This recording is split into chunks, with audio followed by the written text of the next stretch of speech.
Ici Jean-Claude Gauthier. Bienvenue à la Genèse de la conscience. Aujourd'hui, sujet délicat, la mort.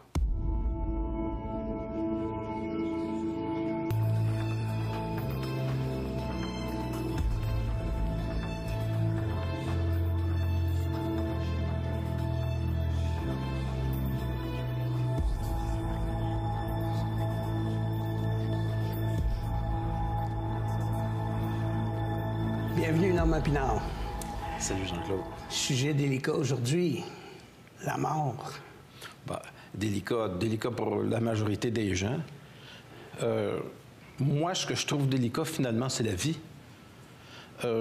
Parce que, finalement, si tu regardes l'univers dans lequel on vit, là, ça a 14 milliards d'années, d'accord?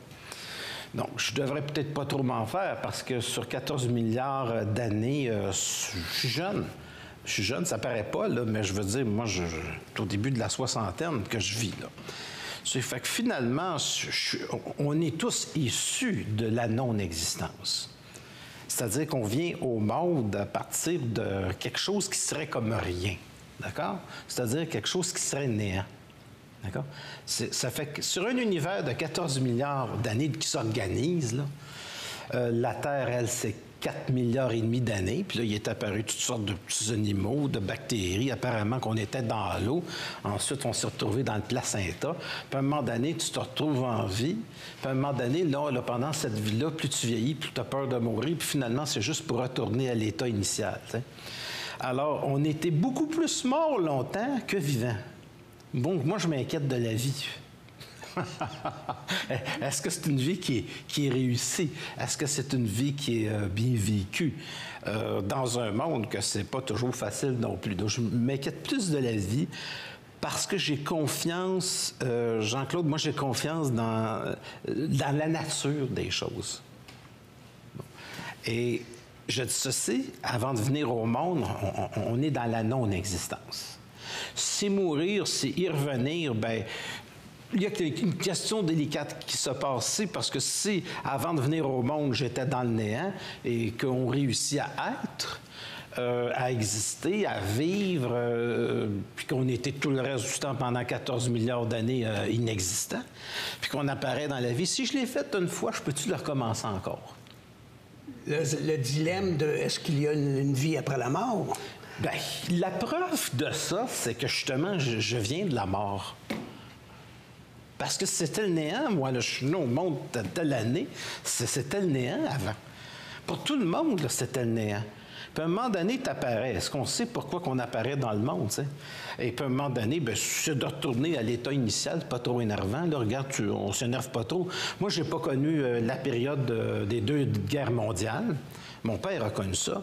Je veux dire, tu retournes dans l'état initial. Fait que là, maintenant, là, il y a beaucoup de philosophie, il y a beaucoup de penseurs, tu regardes là, qui vont te dire une tonne de choses concernant ça.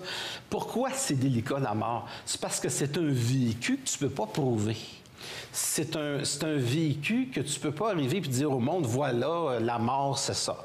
Ce que moi, je peux dire concernant la mort, je vais dire une chose bien logique puis bien scientifique. Avant ma date de naissance, j'étais mort longtemps. C'est-à-dire que j'étais dans un état de non-existence. Prouver et dire que j'étais un huître, que j'étais quelque chose de rampant, que je viens de l'au-delà, ça, tu ne peux pas arriver au monde puis prouver ces choses-là. Tu peux les vivre.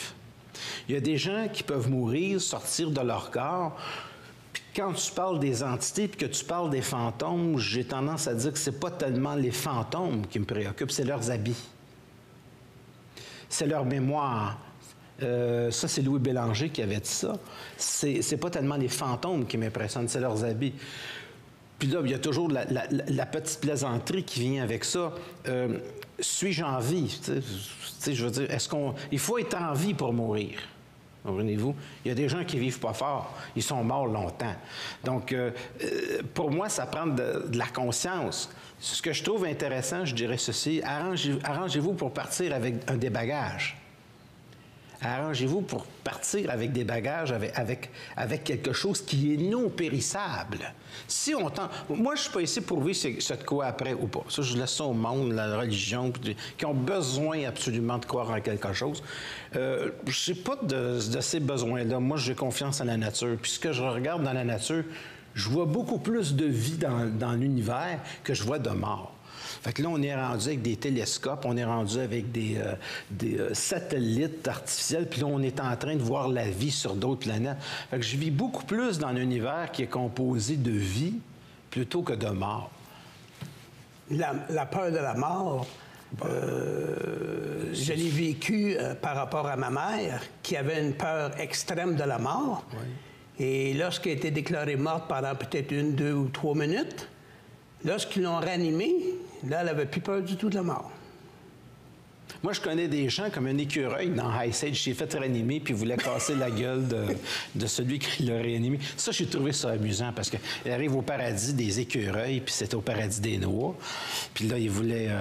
Puis j'ai trouvé... Ça m'a fait rire, cette joke-là, parce que j'ai un ami à moi qui m'a dit ceci, j'ai trouvé ça extraordinaire. Si on savait qu'est-ce qui se passe de l'autre côté, on voudrait peut-être plus vivre ici. Bon. Moi, je dis, je veux bien vivre sur les deux plans. T'sais. Bon. Alors, je vais aborder les choses d'une manière peut-être un peu plus sérieuse, mais quand même, j'aime beaucoup faire des plaisanteries, parce qu'à quelque part, on appartient à un principe qui est la nature. Si, à partir de ce néant, avant de venir au monde, là, avant ma date de naissance, je n'ai pas de quoi m'inquiéter trop, là, je suis maintenant. J'existe. Je respire, je suis. Mais avant ma date de naissance, là, je veux dire, je ne suis pas là. Je vis dans le néant, là. Maintenant, si cette chose-là s'est faite une fois, je ne veux pas dire que je suis un adepte absolu de la réincarnation, mais c'est intéressant comme principe. Parce que si à partir d'un néant, tu es et que tu peux vivre, que tu peux respirer, bien, ça peut revenir encore. Sauf que j'aime pas trop aller dans le domaine de la réincarnation parce que pour moi, je ne veux pas recommencer. Pour moi, revenir au monde sur la Terre, c'est comme doubler sa première année. Tu as tout à recommencer, puis on vient au monde niaiseux. C'est-à-dire que même si tu apprends des choses, puis que tu reviens sur une planète, honnêtement, la Terre, c'est une planète de niaiseux. Je ne veux pas venir ici. Moi, je veux rencontrer des êtres, premièrement, légers, là, qui ont des ailes, puis ils n'ont pas trop à prendre soin de leur corps, puis de faire de l'effort. Puis, je veux revenir en dauphin. Ça m'arrange. Je les trouve...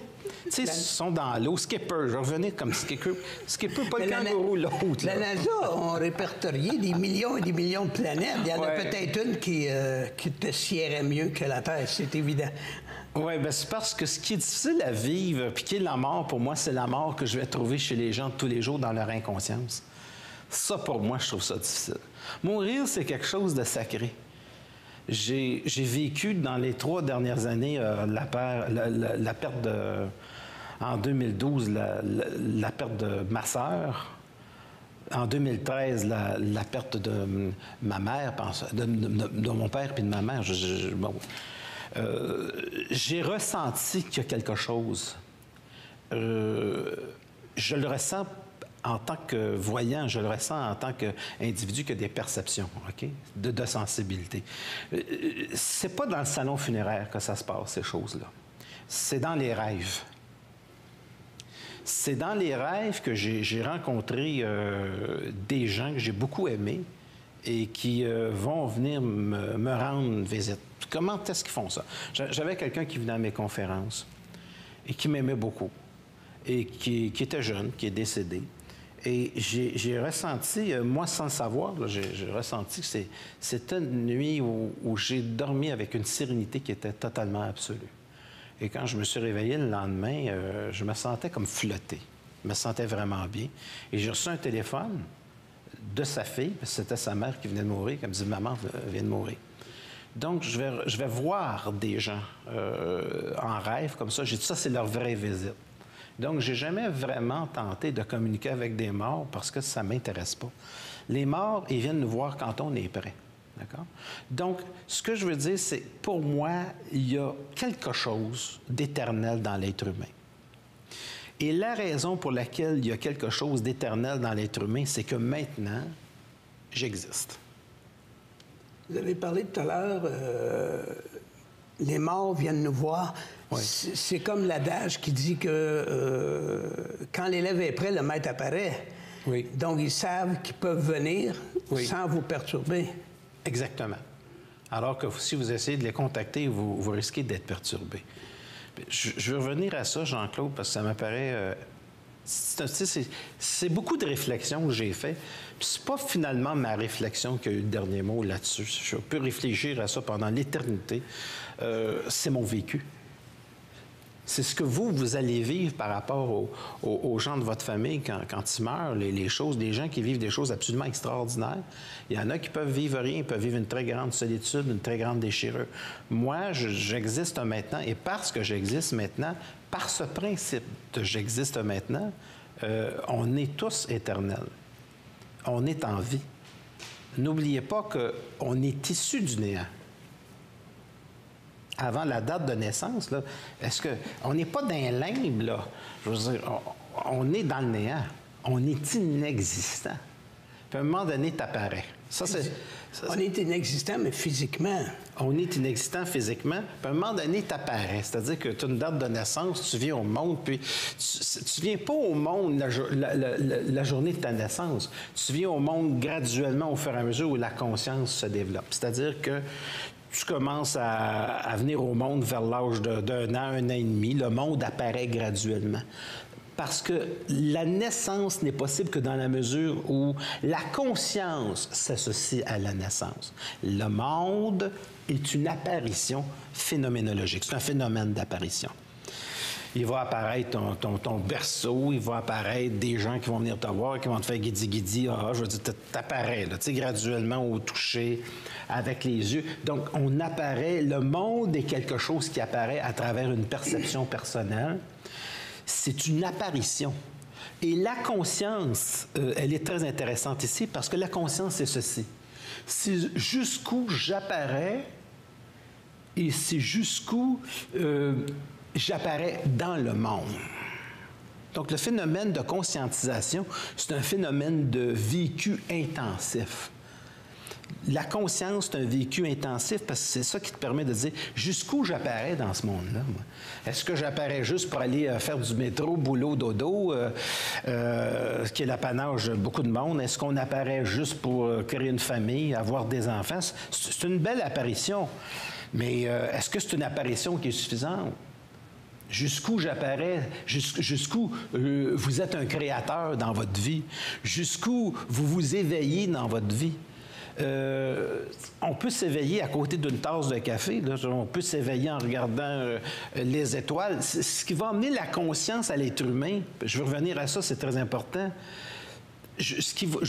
La conscience, au fur et à mesure où elle va... tu peux être sur le bord d'une terrasse puis regarder le soleil. Dernièrement, j'ai regardé la lune, l'éclipse de lune. J'ai sorti mes appareils photo, tout ça. C'est extraordinaire. Puis ce qui est de plus capoté, c'est une éclipse de soleil. Je dis là, c'est le bout du bout du bout. Ça, c'est le bout. C'est le bout. C'est-à-dire que la Lune, qui est des centaines de fois plus petite que le Soleil, là, de la manière que ça se place, ça fait une éclipse. Ça me déchire parce que les chances que ça puisse être possible, que ce soit parfait, d'avoir une éclipse parfaite par rapport à la distance de la Terre à la Lune pour avoir une éclipse parfaite, je me suis demandé si on ne vivait pas dans une machine holographique tellement que les probabilités de ça, il était quasiment impossible. Quand moi, c'est arrivé, ce phénomène-là, ça m'a encore plus intrigué que la mort. Tu as une Lune qui est des milliers de fois plus petit que le Soleil, puis en tout cas des centaines de fois, puis à un moment donné, tu as une éclipse qui est parfaite. Je dis, coudonc, je vis-tu dans un cinéma? Je vis-tu dans une salle de cinéma?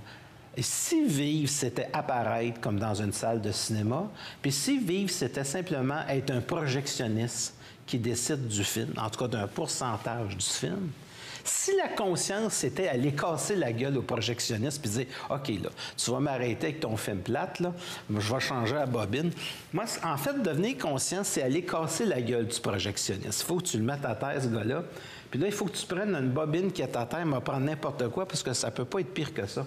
Fait que là, tu prends une bobine, puis là, tu projettes le film que tu aimes. Puis une conscience qui est encore plus puissante, peut-être que c'est dire, le film, il est pourri, puis je sors de la salle de cinéma sans mourir. Là, on en viendra à la loi du karma. Non, là, on en vient que tu sors sur la rue Sainte-Catherine, mais au moins, tu sais si c'est l'hiver, si c'est l'automne, si c'est le printemps, puis si c'est le jour ou si c'est le soir, tu sais. Puis là, tu es capable de dire, bien là, je suis libre parce que je ne suis plus un personnage de film. C'est ça, sortir de l'inconscient collectif. C'est ça, sortir du monde tout en étant dans le monde. C'est-à-dire que tu n'es plus victime du film. Fait que pour moi, la mort, c'est la fin juste d'un film. Qui peut être plate, puis que tu peux changer avec les bobines, sauf que je veux pas... Moi, je dis pour moi, je veux pas revenir, recommencer ça. Là. Je connais pas grand monde qui va le recommencer. Quand on dit victime d'un film, on pourrait dire aussi victime de ce que les gens ont, la projection que les gens ont de vous, mais c'est pas nécessairement vous. De la manière que les gens nous voient, ça nous regarde pas parce que les gens nous perçoivent toujours à leur manière. Puis ça, on n'y peut rien. Ça fait partie d'un phénomène de la conscience. Les gens qui me regardent, les gens qui regardent, les gens qui m'entendent vont avoir des milliers de perceptions différentes. 1000 personnes, 1000 manières de voir les choses. Fait que si je parle de la mort, je veux la ramener de la manière la plus simple possible, dégagée de toutes les formes. Je ne parlerai pas de la réincarnation, je vais parler simplement en termes théoriques. Une chose qui est certaine, avant de venir au monde, je suis non existant. Donc, j'ai déjà été mort. Ça, c'est une chose qui est capitale. Il n'y a pas un scientifique au monde qui va dire que ça ne se tient pas. Avant de venir au monde, tu viens du néant. Fait que si tu y retournes, c'est pas pour trop longtemps, puisque à partir du néant, si tu es venu au monde une fois, tu es capable de le refaire encore. La conscience... Tu comprends-tu? La conscience vibratoire nous amènerait à être capable d'être notre propre producteur de film au lieu de juste regarder le film. La conscience, qu'elle soit vibratoire ou pas, qu'elle soit n'importe comment, elle te sort de la salle de cinéma. Ça, c'est officiel. C'est un cinéma, le monde. Vivre, c'est devenir un acteur dans un monde. Vivre très fort, c'est être capable de se sortir de la salle de cinéma et à ce moment-là, devenir le créateur, le réalisateur, le projectionniste de son propre film. Il y a bien des gens qui vont me dire « Oui, mais ça, c'est pas possible à faire. » Puis moi, je vais leur dire « Si c'est pas possible à faire, qu'est-ce que ça veut dire que vous le faites à toutes les nuits dans vos rêves? » Dans nos rêves, on est projectionniste. Dans nos rêves, on est un personnage. Dans nos rêves, on constitue une grande majorité des personnages. Dans nos rêves, on constitue une réalité émotive. Puis dans nos rêves également, on a des êtres qui ne viennent pas du tout de cette planète-là. Là. Et souvent même, on a un texte. Parce qu'on peut le vivre une semaine, 2 semaines ou un mois plus tard. Puis ce qui est le plus écœurant, c'est les textes qu'on ne peut pas se souvenir. Tu sais, tu rentres dans une grande pièce, là, puis là, tu es en train de lire le texte là, de ce qu'on appelle de la mémoire à cacher, que j'ai déjà vécu ces choses-là. Puis là, il faut que tu peux apprendre tout, mais tu ne peux pas t'en souvenir. Tu sais. Fait que là, il faut que tu essayes de casser la gueule. Les gens vont me trouver violent. Essayer pour pas qu'ils s'en aperçoivent, le gars. Là. Il faut que tu lises tout pourquoi tu es venu sur la Terre. C'est quoi ta fonction sur la Terre? Parce qu'on est dirigé par d'autres plans. Faut pas se leurrer. Moi, je suis tout à fait conscient que la liberté, c'est de sortir de la salle de cinéma. Mais je suis conscient d'une chose. C'est quand je sors de la salle de cinéma, c'est le contrat que j'ai avec des êtres qui sont des millions d'années d'avance sur l'être humain, qui vont m'utiliser, puis c'est ça qu'ils font depuis l'âge de 5 ans, pour amener tranquillement sur une planète une vibration qui est différente. Autrement dit, être conscient, c'est terrible. Être conscient, c'est prendre conscience qu'on n'est pas libre. Le libre arbitre, il prend le bord, là. Le libre arbitre, je peux te dire une chose, il prend le bord, là. Donc, moi, je ne crois pas au libre arbitre. Je ne crois pas à ça. Il y a toujours, chez l'être humain, une forme de manipulation. Tout le temps. Penser, c'est être manipulé.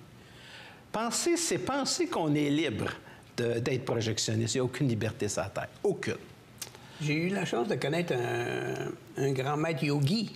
Oui. Et pour leur premier devoir aux élèves, il leur disait « Essayez de ne pas penser pendant 1 minute, puis après ça, revenez me voir. » Ça a pris longtemps avant que les gens aient le voir. Effectivement. Les gens ne réalisaient pas que leur pensée est si active dans leur vie au point où ça leur est imposé. C'est des pensées qu'on ne veut pas avoir. C'est des pensées qui sont stupides souvent, et on dit, ben voyons, pourquoi je pense comme ça? Ou qui peuvent être aussi géniales. Donc, il y a plusieurs étapes de rêve. C'est-à-dire qu'on vit dans un monde qui est tellement inconscient que c'est souvent les rêves qui nous indiquent le plus de choses à faire. Donc, on a des rêves au niveau émotif, mais les rêves qui m'intéressent, c'est ceux où on visite les morts. Alors, il faut comprendre ceci. Moi, je ne crois pas à la mort parce que, étant issu de la mort, je suis en vie. Étant issu du néant, je suis en vie. Et parce que je suis en vie, ça peut se faire tout le temps. Parce que je suis en vie, c'est éternel. Parce que je suis en vie, ça dure tout le temps. Je ne crois pas à la fin. Bon, ça, c'est une opinion personnelle. C'est une cogitation depuis... j'ai commencé à cogiter là-dessus à l'âge de 5 ans, donc ça fait plus de 55 ans. Voilà, je suis en vie, on est issu d'un néant, et à partir d'un néant, à partir de rien, finalement, on est, j'existe, je pense, je suis. Ce que j'ai appris, c'est qu'on a un libre arbitre jusqu'à un certain niveau, et la Terre, pour moi, l'être humain, c'est une sorte de laboratoire d'êtres qui sont beaucoup plus en avance, sur lequel nous, on est des antennes. Sur l'être humain, on est tous des antennes. Puis la conscience, c'est la capacité d'ajuster son petit poste de radio pour capter les ondes. Fait que quand je dis qu'on casse la gueule aux projectionnistes, c'est juste le premier projectionniste, ça. Je veux dire, il y en a d'autres qui ont toutes des bobines. Tu sais, ils ont les cassettes VHS, ils ont les vieux films, ils ont du 35 mm, ils ont du 16 mm. Il faut tout que tu les démolisses, ces gars-là. Puis là, quand tu arrives devant le grand boss, il dit, écoute, là, moi, j'ai une salle de cinéma à rouler, c'est... Tu dis, ouais, OK. Fait que m'a donné un pourcentage. On va continuer à faire du cinéma. En tout cas, ce que je veux dire, c'est que tu n'as pas le choix dans le sens que la conscience, ça va te permettre d'adhérer à une réalité qui est confortable. Au moins, il y a ça qui est intéressant. Le film de la Matrice, donc, c'était pas très loin de la réalité. Le film dans la Matrice, je vais dire une chose, c'est des gens qui ont une sacrée bonne intuition. Fantastique, intuition. Oui, parce que quand on est dans un état second puis qu'on crée, d'accord? Tu peux être réalisateur à Hollywood puis créer des choses absolument fantastiques. Moi, j'ai vu des choses dans Harry Potter sidérantes au niveau de l'inconscient akashique de l'humanité. J'ai dit, wow, le gars qui a fait ça, il était bon. Il était vraiment extraordinaire. Et la matrice, effectivement, c'est ce qu'on vit. Mais attention, le pouvoir, là, c'est pas la police. Le pouvoir, c'est pas l'autorité qui est en place. C'est une forme de pouvoir, ça, OK, pour être capable de fonctionner dans une société. Ce qui est dangereux, c'est l'inconscience, parce que l'homme ne sait pas qu'il est possédé.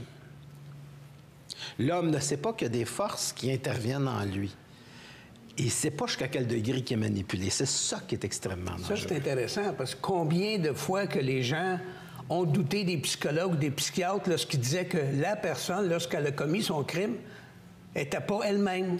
Oui, mais il y a des gens qui ne sont pas eux-mêmes pour des raisons qui vont sauter parce que ils n'en peuvent plus, c'est émotif, mais il y en a d'autres que ça peut être des cas de possession. Donc, tout être humain sur Terre est possédé. L'homme n'est pas libre totalement de sa pensée. Et on n'a pas de liberté à cause de la psychologie dans laquelle on a été éduqué. Ça, c'est une chose, d'accord?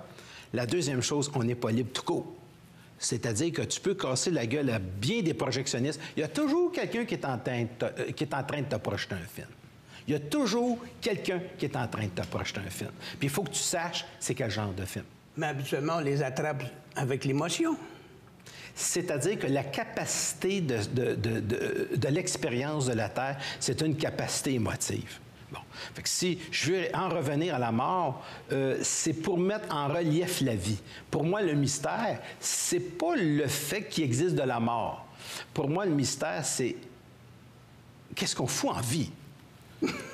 Sur 14 milliards d'années, toute cette organisation de l'univers, pendant 14 milliards d'années pour être en vie.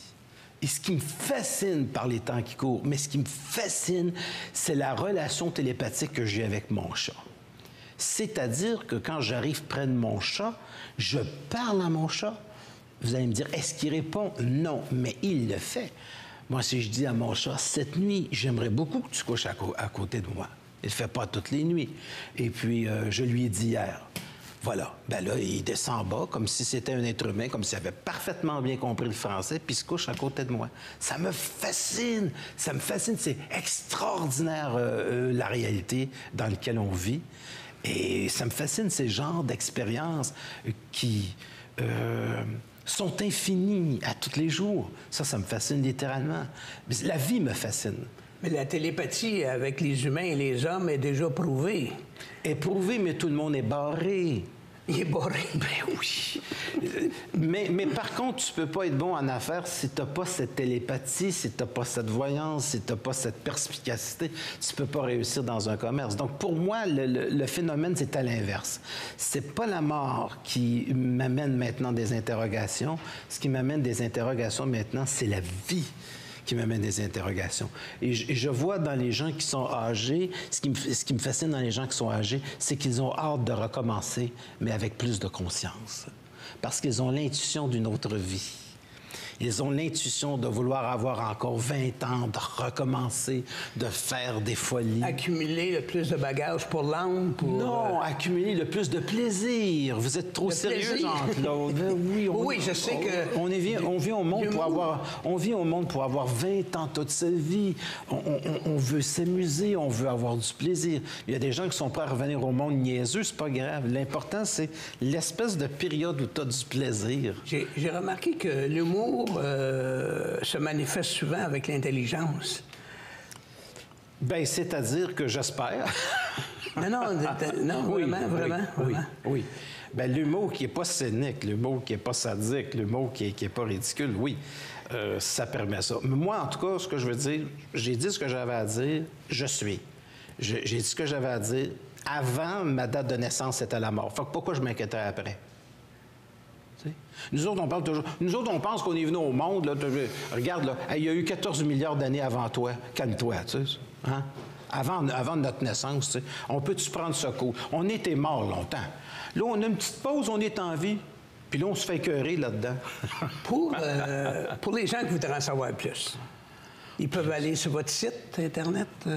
Oui, si ça leur fait plaisir, oui. C'est www.normandpinard.com. Je suis simplement un point de vue dans la réalité. Hein? Mais un point de vue qui a beaucoup aidé des gens jusqu'à date, là, par exemple. Bien, j'ai aimé beaucoup le courriel que j'ai reçu en France aujourd'hui de quelqu'un qui me dit « Quand j'écoute vos émissions, c'est comme un feu d'artifice. » Puis elle m'a envoyé un feu d'artifice qui est extraordinaire. Mais là, normalement, avec la série qu'on est en train de faire présentement, la prochaine fois, je pense qu'elle va m'envoyer une bombe atomique. Merci beaucoup, Normand. C'est moi qui te remercie, Jean-Claude.